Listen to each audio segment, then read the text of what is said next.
Channel 23 at DWIZ 882. Karambola sa DWIZ.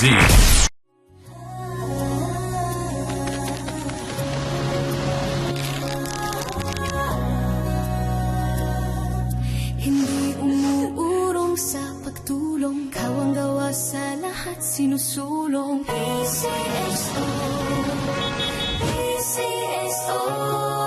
Hindi umuurong sa pagtulong. PCSO,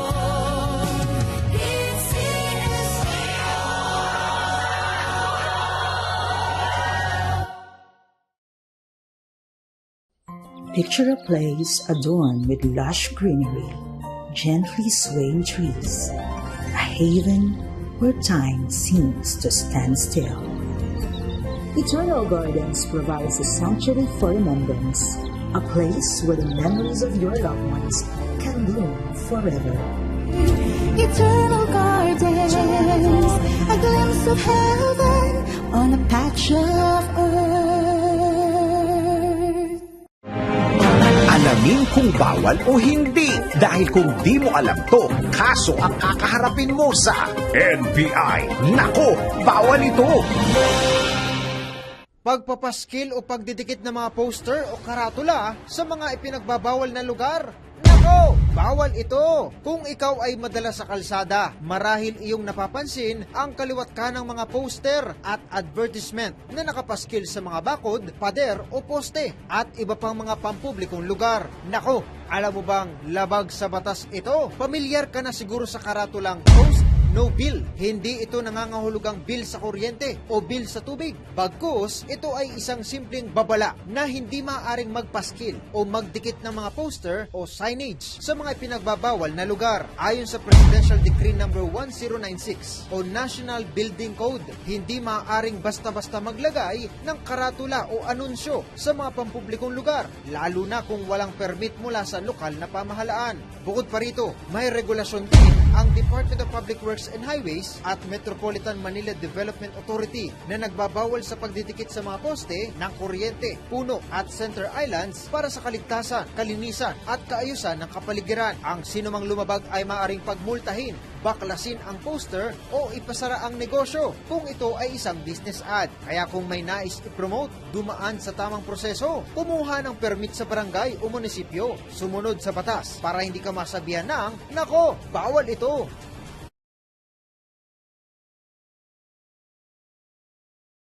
Karambola sa DWIZ.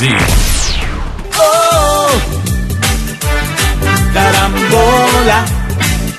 Balik tayo, Karambola, Aliw, Channel 23 at DWIZ 882. Kasama pa rin natin Jonathan De La Cruz, Yes. Joel Lacsamana, Ayos. Professor Astro.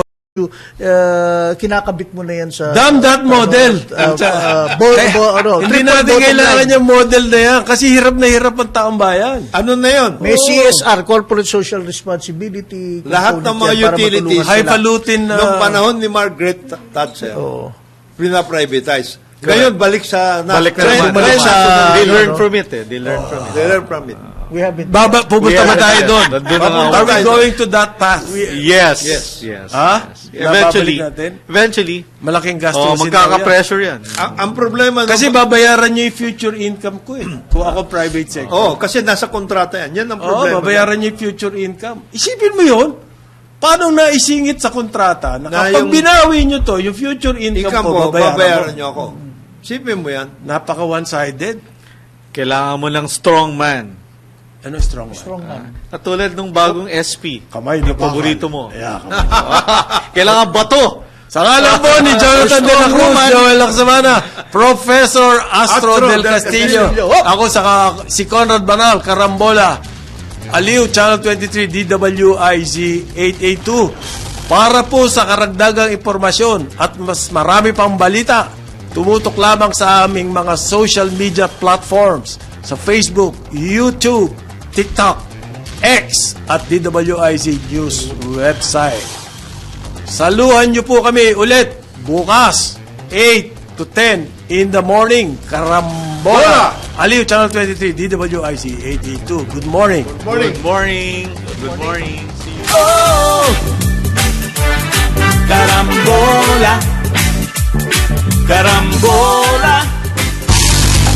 Sumainyo ang programang Karambola sa DWIZ. Hanggang sa muli, tayo'y magbabalik upang ihatid ang pagtalakay sa iba't ibang mga issue dito pa rin sa programang Karambola sa DWIZ. Ang programang ito ay hatid sa inyo ng Petron. Petron knows you deserve only the best. Time check. It's 10 o'clock. 10 o'clock na. Gawing habit ang pakinggan at panoorin ang Health Habit sa DWIZ News Nationwide, DWIZ News FM Regional Stations, Aliw Channel 23 at DWIZ News TV. Hatid ng PhilHealth. Pilipino ako, may PhilHealth ako. Ayon sa Universal Healthcare Law, ang bawat Pilipino ay otomatikong miyembro ng PhilHealth. At para masigurado na matatanggap mo ang lahat ng mga benepisyo mula sa PhilHealth, gawin mo muna ang 4M o ang 4 na steps na kinakailangan para masecure mo na ang PhilHealth benefits mo. Una, magparehistro. Kung naipasa mo na ang mga kinakailangang requirements, makukuha mo na ang PhilHealth ID at ang ID number mo. Pangalawa, kung mayroon kang kailangang ipabago sa iyong data, mag-update ka na ng record mo, mapa-civil status man yan o monthly income. Pangatlo, magbayad ng kontribusyon. Siguraduhin na buwan-buwan mo na ihuhulog ang kontribusyon mo para sigurado rin na matatanggap mo ang mga benepisyo at mga serbisyo kung sakali man na kailanganin mo ang mga ito. At pang-apat, mag-claim ng mga benepisyo. Kapag nakumpleto mo na ang mga naunang steps, pwedeng-pwede mo nang matamasa ang mga benepisyo na inihanda ng PhilHealth, hindi lang para sa iyo, kundi para sa lahat ng Pilipino. Maigsi lang, di ba? Kaya ano pang hinihintay mo? Gawin mo na ang 4M para sa garantisado at suportadong kalusugan ng inyong buong pamilya. Sa Universal Healthcare, bawat Pilipino ay miyembro at sigurado sa benepisyo. Kaya naman, laging tandaan na sa PhilHealth, siguradong may peace of mind ka. Dahil Pilipino ka, may PhilHealth ka. Ang PhilHealth ay kaisa ni Pangulong Ferdinand Bongbong Marcos Jr. sa hangaring maging malusog ang lahat ng Pilipino. Kaya aming pangako sa lahat ng miyembro, tuloy-tuloy ang serbisyo, papalawigin pa natin ang inyong benepisyo. Ako po si Dr. Edwin Mercado, Pangulo at punong tagapagpatupad ng PhilHealth. Ang PhilHealth ay bukas 24 hours, 365 days in a year, pati na sa weekends at holidays. Maaari kang tumawag sa kanilang hotline sa mga sumusunod na numero. Para sa kanilang landline, 02-8662-2588. Ang kanila namang cellphone numbers, 0998-857-2957, 0968-865-4670 o pwede rin naman sa 0917-127-5987 o di naman kaya sa 0917-110-9812. Kung gusto mong mag-request ng callback, mag-text lang ng PHI callback, space, mobile number na tatawagan, space, detalye ng inyong concern at isend sa mga cellphone numbers na nabanggit. Pwede rin magpunta sa kanilang website na www.philhealth.gov.ph at i-click ang click to call icon para makausap ang isang PhilHealth representative. Nandito lang ang PhilHealth para tulungan ka sa anumang oras. Till the next 10 o'clock, make it a habit, makinig, manood at follow na sa Health Habit. Hatid ng PhilHealth. Pilipino ako, may PhilHealth ako.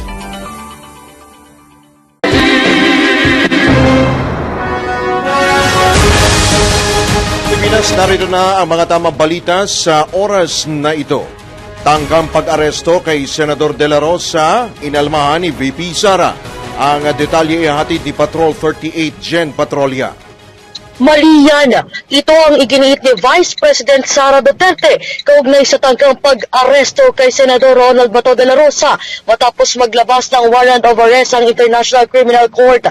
Ayon kay VP Sara, mali umano ang pagsisilbi ng arrest warrant ng Philippine government kung International Court naman ang naglabas nito na gaya ng ginawa sa kanyang ama na si dating Pangulo Rodrigo Duterte. Una nang ipinakita ni dating Senador Antonio Trillanes IV ang arrest warrant laban kay Senator Bato sa Senado. Narito ang tinig ni VP Sara. Mali yan. Tulad ng ginawa nila kay dating Pangulong Rodrigo Duterte, mali din yun. No? Dahil ang isang warrant of arrest galing sa labas ng Pilipinas, hindi issued by a Philippine court, should be presented in a Philippine court. Ako, si Patrol 38, Jen Patrolya nag-uulat.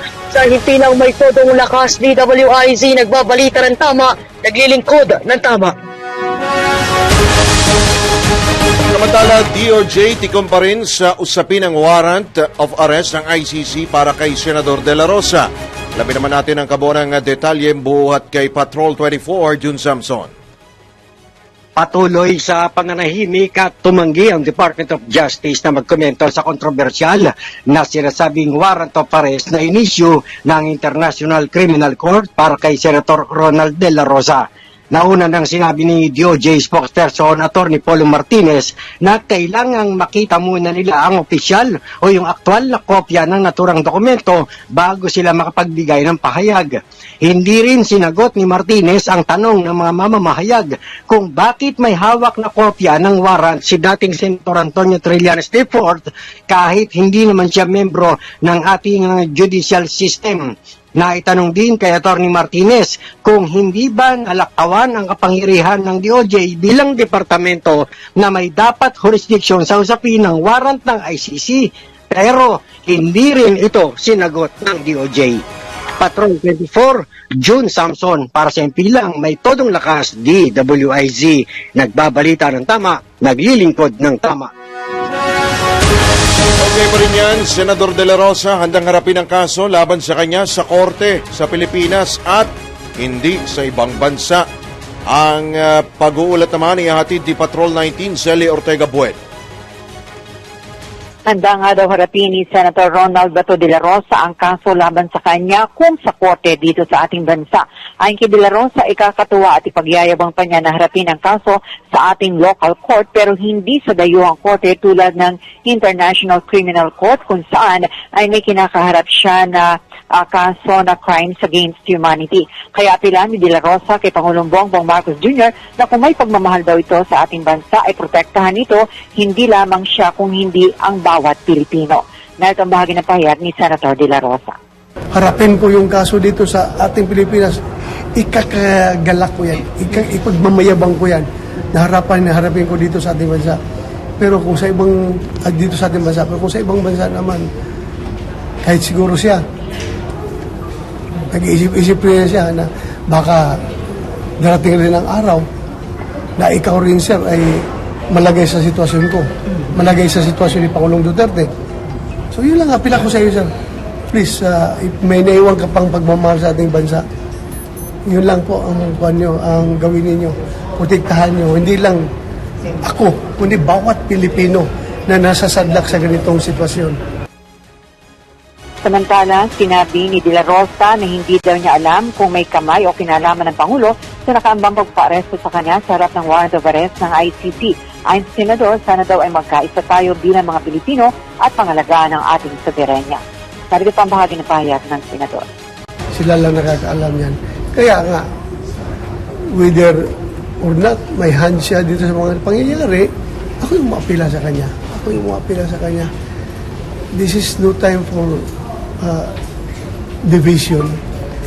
Magkaisa tayo bilang Pilipino na ating pangalagaan ng ating soberenya. Kahapon Grabe yung intrusion. Kanina yun ang lumabas sa tanggapan ni Senator Jingo Estrada, itong Senator De La Rosa. Nakasuot lang ito ng puting t-shirt at naka-short. At mula sa 6th floor ay nagtungo siya sa kanyang tanggapan sa 5th floor para nga maligo at magbingis. Ito si Patrol 19, Celi Ortega Bueno, para sa impilang metodong lakas sa DWIZ. Nagbabalita ng tama, naglilingkod ng tama. Papabalita, Paraguay target na palalimin ang ugnayan sa ASEAN sa pamamagitan ng Pilipinas. Ang pag-uulat naman mula kay Patrol 13, Gilbert Perdes. Nais ng Paraguay na mas mapalalim pa ang ugnayan nito sa ASEAN sa pamagitan ng Pilipinas. Itong binigyan diin ni Paraguayan President Santiago Peña Palacios matapos ang naging bilateral meeting nila ni Pangulong Ferdinand Marcos Jr. sa Malacanang kasabay ng kanyang kauna-unahang official visit sa bansa. Sa joint statement, inanunsyo ni Palacios na formal nang nagpahayag ang Paraguay ng intensyong sumali sa Treaty of Amity and Cooperation o yung TAC ng ASEAN. Ayon sa leader ng Paraguay, layunin nitong mas maging aktibo kung kalahok ito sa regional dialogue at cooperation sa Indo-Pacific region. Binigyan din pa ng Pangulo ng Paraguay na mahalagang pagkakataon ngayon para mapalawak ang relasyon ng kanilang bansa at ASEAN lalo na sa larangan ng trade investments at value chains. Patrol 13, Gilbert Perdes para sa Himpilang May Todong Las, DWIZ. Nagbabalita ng tama, naglilingkod ng tama.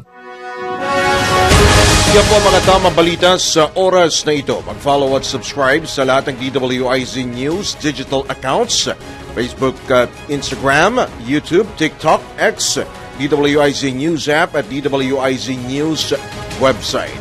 Ako po si Drew Nasino, nagbabalita ng tama, naglilingkod ng tama. DWIZ